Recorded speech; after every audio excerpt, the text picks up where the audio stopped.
Hey everybody, so I know that it's coming that time of the year. We'll really start focusing on what our 2019 is going to look like because most of us, we say this is going to be my year, next year's my year, and it doesn't always necessarily turn out that way. So this year, we're actually going to make sure that next year it actually becomes our year, right? Now, how we do that? Now, everyone knows that with goals, you need to write goals, all right? Now, I have a great, easy 7-step way of really writing out your goals in a way that make sure that you actually get them accomplished. Now, before we get started, make sure you go ahead and like, subscribe, and share this video because I know a lot of people need to know this. We have a lot of friends and family that we care about, and we want them to get the same information. So make sure you like, subscribe, and share. Also, there's that little bell down there. Yeah, you see it? Click on that. That way you get notifications anytime a new video comes out. All right? Now, anytime you write out your 7 steps for your goals, first step you want to do is you want to have 5 to 6 key areas. Now, the reason why I say 5 to 6 key areas is because, quite frankly, each person is a little different. All right, these key areas are all about you. What are the aspects of your life that all affect each other? All right, like for me, for instance, okay, my 6 key areas would be finances. Everyone has financial goals. What is your new financial goal for 2019? Do you want to make more money? Do you want to save more money? Do you want to fix your credit? What do you want to do? What exactly is your goal for that? You want to write that out. 2, family. Family also builds into relationships. What kind of relationships do you want to have? If you are getting a new boyfriend, new girlfriend, your wife, your kids, whatever the case is, with your parents, what are your goals for that? Because you'll be surprised how often family really does affect our work. Our kids are not doing so well in school, or we have an argument with our significant other, and that sometimes can affect some of the other aspects of our life. So we want to get a full picture of everything, all right? Next is our business work life. Now, a lot of times, a lot of people, we don't necessarily think of adding a goal for our work life. Let's just call it what it is. It's very important. This is why it's important. We look for promotions at work, right? We're looking for these promotions. We want to do better. We want to make more money, but we don't plan for it. We want it, but we don't have a plan for it. We don't say, okay, this is what I need to do this year so I make sure I get that promotion next year. Very, very important. Key area is also really great. All right, so get that business or work life, very helpful. Health, the most common of all. Other than finances, your health is probably one of the most common goals that we set. We all want to get fit. We all want to lose weight, get in shape. We say we're going to lose 30 pounds in a year and we gain 50. So what do we need to do different this time around to make sure that doesn't happen again? Next, we have our personal development goals. Are you reading? What books are you going through? What different things are you going to learn this year? You're going to learn a new language. For me, there's a Ethiopian language I really want to learn. There is Spanish. There's a bunch of languages I really want to learn. There's different books and things of that nature that I also really want to pick up. So what are your personal development goals? Those things are going to be extremely helpful in helping you grow your mind and those other different aspects. So maybe your personal development goal is you want to become a better networker. Maybe you have a hard time, you're a little shy, and you really want to be able to get out of your shell. Well, personal development, that would definitely help with that. And lastly, the reason why I say 5 to 6, because not everyone is going to have the 6th one. I do, which is my spiritual goals. For me, my spirituality is extremely important. How I operate, the things I do when it comes to church and helping people and my personal relationship with God, for me, that's extremely important. For you, it may not be as important, but for me, it's really, really important. And if it's as important to you as it is to me, I recommend adding this as one of your key areas.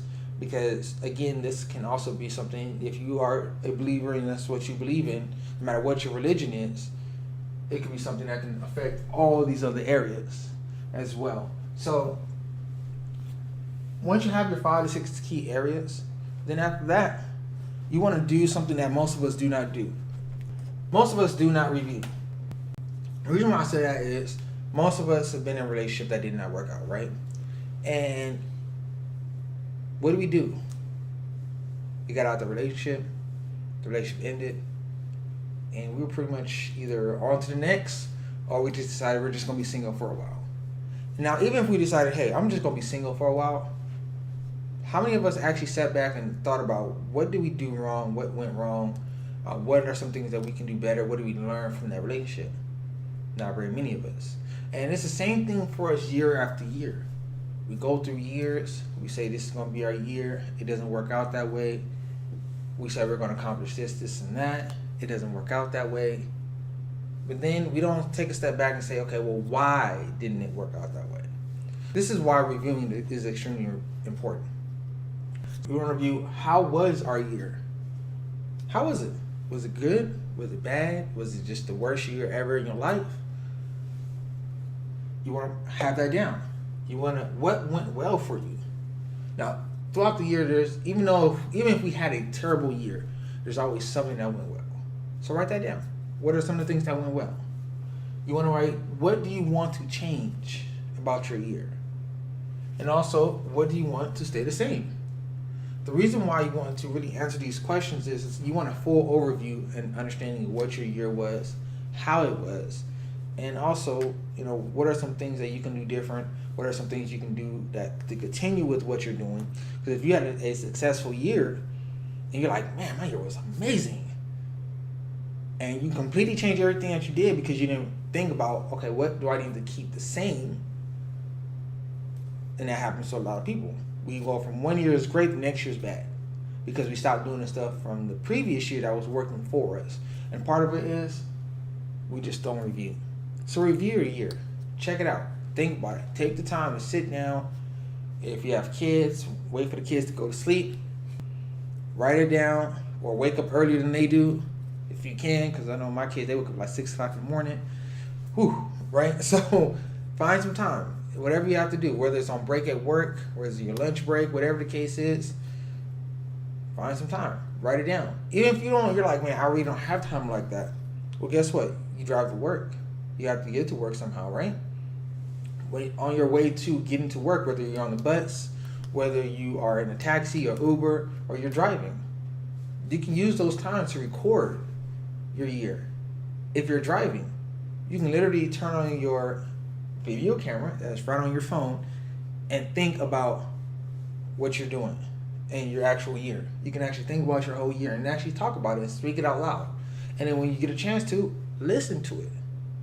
And then it tells you, oh, wow, okay, so this is how my year was. If you are in a position where you can write it down, write it down. But there's always a way to review your year. So that's why that's step number 2. Once you know what areas you want to look at, then you want to start reviewing those specific areas. Find out what went well, what did not go so well, what needs to change, and what needs to stay the same. Once you have all that, then you're ready to move on to step 3. Step 3 is simply coming up with a title for your year. Now, I know some of y'all thinking the title. Why would I need to come up with a title? Well, every book needs a theme, right? Every chapter of your life, and every year is a chapter, needs a title. Right now, you are writing your book. All right? And at the end of your life, someone is going to pick up your book and say, how did each year go for you? What are some of the key things you did that made you successful? What are some of the things that set you apart? What year did you experience the most growth or peace or love or kindness or giving or whatever the case is, right? So that is why you want to come up with a title, because the title gives you a basis for your goals, okay? So, for instance, you can be like, for me, this is mine. 2019 for me is going to be the year of explosive growth. Why? Because this year, 2018, for me, was the year of experimentation. Okay. Now, the reason why I say the year of experimentation, because I experimented with quite a few things. I learned a lot, and I grew in a lot of great areas, and that allowed me to figure out what my true purpose was, where I wanted to go, where I wanted to take everything, and now I'm on track to get there. Now, because of that, now it's time to buckle down, get things together, and then grow those areas. Now, for you, you may not want to grow, explosively just yet, or you've already done it.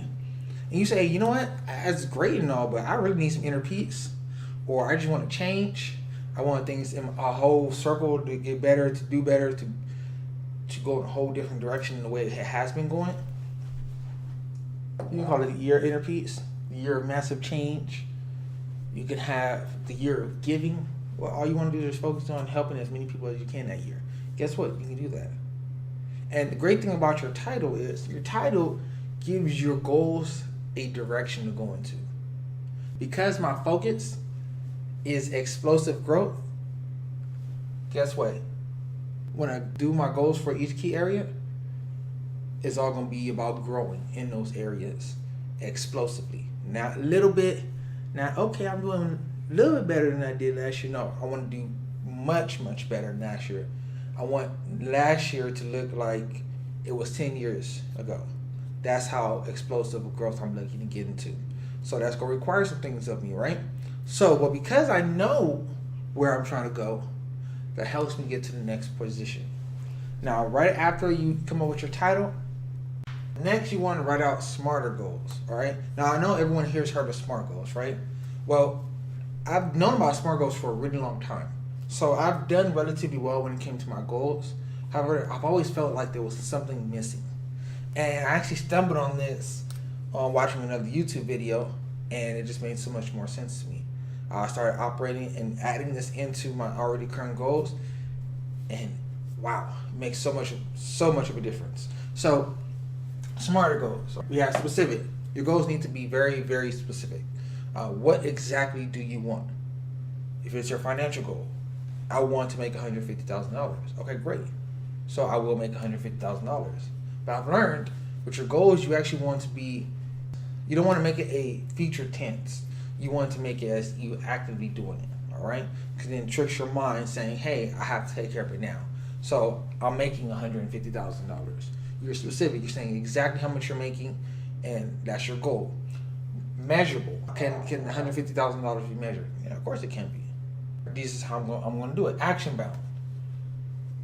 A lot of us miss this one step. This is why a lot of goals do kind of tend to fall apart, because we say we're going to make $150,000 by the end of the year, right? You say, okay, great, I want to make $150,000 within 12 months. Great. But how are you going to make the how are you going to make the $150,000? I'm going to make $150,000 by the end of the year by doing X, Y, Z. Great. Next, we have relatable. Those 5 or 6 key areas, this is where it's really crucial. Why do I say that? Because if you're talking about finances, right, you go say, I'll make $150,000. But you're talking about your family life, it doesn't really necessarily relate to your family life. Unless you're saying, hey, by making $150,000, me and my family are going to be able to do this. That makes sense, right? So it has to relate to the area that you're looking to change or grow in when it comes to those key areas. Next is time bound. Very simple. You want to have a specific date. If you're going to be working out and losing weight, you say, I want to lose 35 pounds by this date. I will lose 35 pounds by this date. This is what I'm going to do to lose that pound. Okay? Again, it's specific, measurable, actionable, relatable, time bound. Most of us stop there. But here's the secret, and this is something I've learned. You got to next E and R. E is extremely important. It's evaluate. Now, what does that mean to evaluate? It simply means just to look over and go back and make sure that everything, you're right on track. So what you want to do, depending on the length of your goal, you want to set specific dates. All right? If you have a year goal, you say, hey, I want to make $150,000 by the end of the year. You go, okay, great. So by December 31st, I'm going to have $150,000 in my account. Or I'm going to show that I've made $150,000 throughout this year. You go, okay, great. So maybe every month, every 3 months, every 6 months, you say, hey, I'm going to review my goals. I'm going to look at where I am, and I'm going to make sure that I'm on track. If I'm not on track, then what do I need to adjust so I can become on track? And that's extremely important, because a lot of times we do miss a step, but most of us don't think to do it. It's not something that's regularly taught when it comes to SMART goals. So evaluate the situation. Where are you? What do you need to change? Are you right on track? Are you ahead of schedule? Things like that, okay? And then lastly, this is the fun part, reward. We don't give ourselves enough rewards. We don't give ourselves enough credit after we hit a goal or anything. But a lot of times we don't give ourselves something saying, you know what? by hitting this goal, by hitting 150,000, I'm going to be able to travel. By hitting this weight goal, I'm going to be able to go to the beach without my shirt on for a change. I have a six pack. I'll actually look right, I don't have to suck in my stomach so much like I do right now, right? So, what is going to be your reward? And then keep that reward. All right, you want to maybe plaster it somewhere or say, you know what your goals are, and hey, this is my reward. This is what I'm going to be able to do. Now, with the goals, you want to review your goals every day. All right, every single day you want to review what you say you're going to do. The reason why that's important is because it's a constant reminder saying, hey, this is what I said I'm going to do, and this is how I'm going to do it. Now, this full 7 steps you want to review once a month, but your specific goals that you decide you're going to hit, when you're going to hit them, you want to review those every single day. That way it's a constant reminder, and you're keeping yourself on track. And it makes it really easy when it comes down to evaluate, because you've been already keeping track of, okay, I've been looking at my goals every day. I know I have to hit 175 pounds. I've been doing my push-ups. I've been doing my sit-ups. I've been running like I'm supposed to. I've been doing everything like I'm supposed to. So it's time to evaluate. Oh, I'm right on track. Or I'm ahead of schedule. Perfect. I'm definitely gonna be ready for the summertime by then. I can really do and go where I want to go. I can take that trip. Smarter goals. And when I learned the ER, when I tell you it's been invaluable, that's how great this thing has been. It's definitely a great step to have. Next, you want to do your habits. Now, we have our goals written down. We know our areas. We know what we want to do. We know where we want to grow in. Next, we need to come up with habits. Now, in every key area of your life, you want to have at least 3 goals. So that means 3 financial goals, 3 work goals, 3 spiritual goals, if you have them, 3 family goals, so on and so forth, right? Health goals, all of it.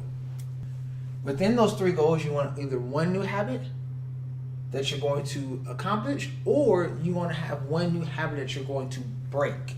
You are like, you know what? I really want to make sure I'm in better shape this year than I've ever been in my life, right?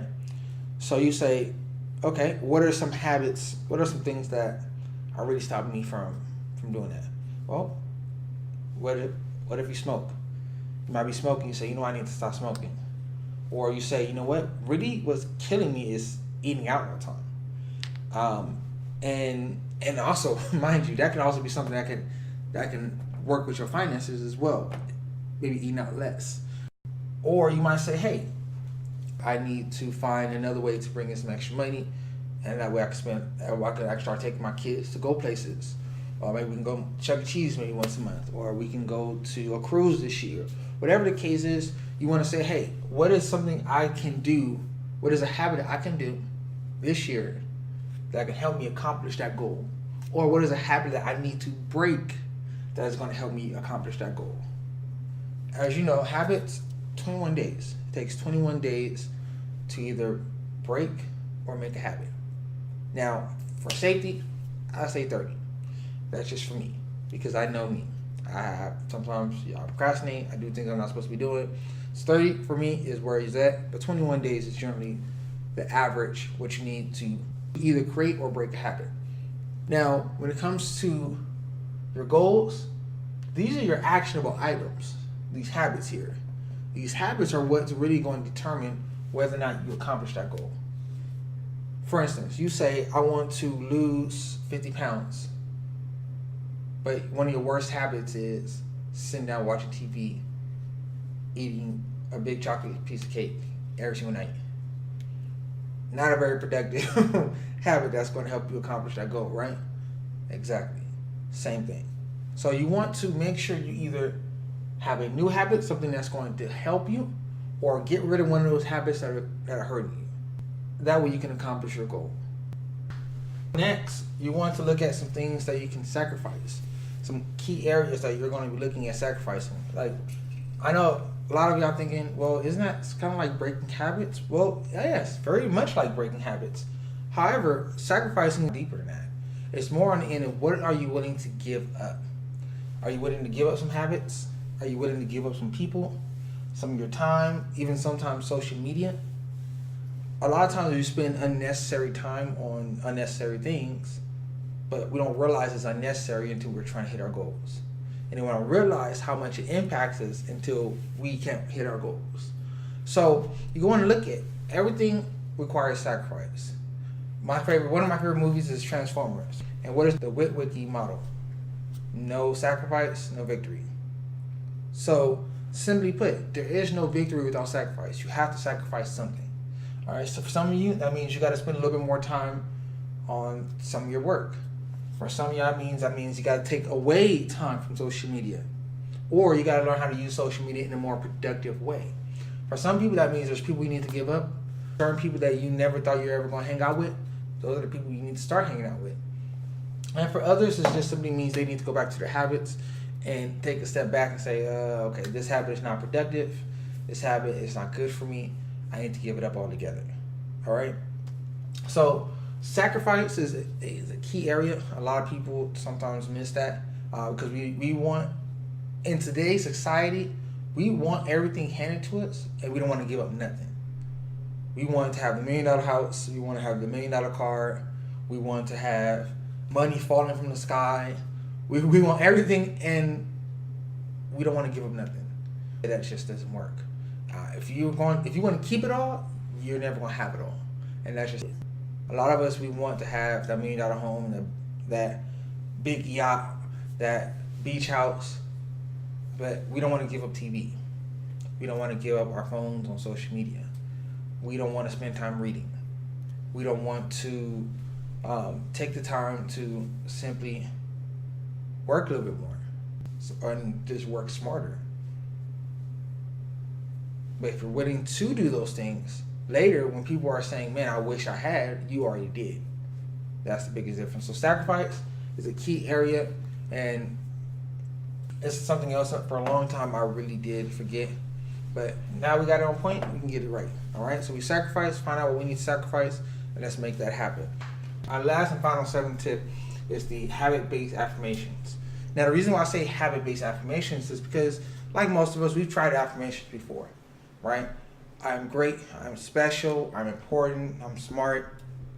And it's like, okay, it sounds good. A lot of times it really doesn't work for us when it comes to our setting our goals and accomplishing our goals. And the reason why is because we don't necessarily add in the habits that we want to create, right?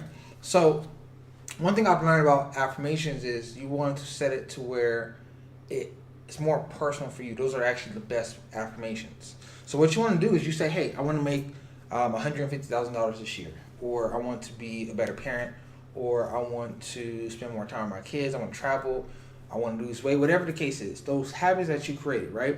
So say your goal is you want to gain more weight or you want to lose weight. You say, okay, I need to do more push-ups. I need to work out a little bit more consistently. I also need to make sure I set a schedule on when I'm going to work out, how long I'm going to work out, everything. So those are some of your habits, right? You say, okay, great, I have my habits. Now you're going to put in your habit in about 1 or 2 sentences or for some phrases that really just reinforce the habits that you're creating. So therefore, it's not just you're saying you're going to do something, but you're actually living what you're going to do. Because like any habit, anything that you do over and over and over again begins to be reinforced in your mind. In addition to that, from it being reinforced into your mind, you start to actually do and act the way you are. All right? So when you look at it, you want to look at, okay, what are the types of people that accomplish these goals? If you have any heroes or anybody that you really like, okay, what kind of things do they do? What kind of schedules do they have? And those are the type of things you want to add into your affirmations. So I enjoy working out. I wake up 4 o'clock in the morning to work out every day. I enjoy running 30 minutes. Running 30 minutes a day is easy for me. See, things like that you want to say over and over and over again. Anything that you say multiple times, you start to actually believe. And even if you're running, you're huffing and puffing, your mind is going to replay, this is easy for me. What am I doing? And you just go say, yeah, what am I doing? And it just becomes normal.